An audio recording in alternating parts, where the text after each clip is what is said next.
Ранните 20 са най-интригуващия период от живота на всеки човек. Тогава се учиш да се грижиш за себе си, да си готвиш от време на време, да си търпелив, да обичаш и да приемаш нещата такива каквито са, дори понякога да не ти харесва. Най-важното е, че тогава разбираш кой си и в какво вярваш. Какво те различава от другите светещи точици на картата?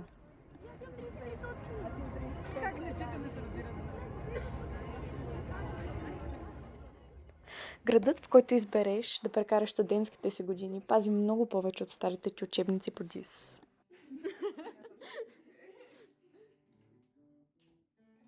Всяка улица крие някакъв спомен.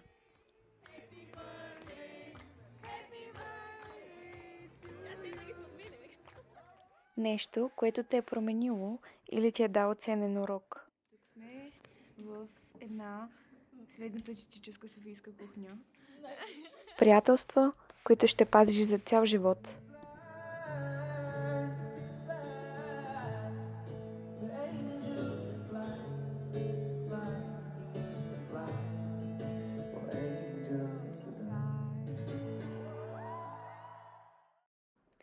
Но рано или късно този период отива към края си.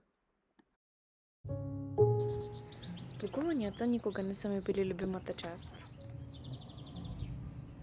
Дори и да знам, че са нужни.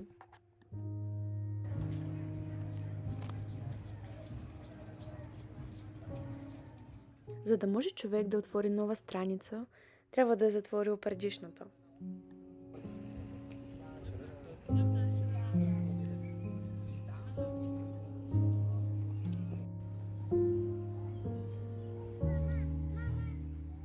А каква история ще намери там? Още никой не знае.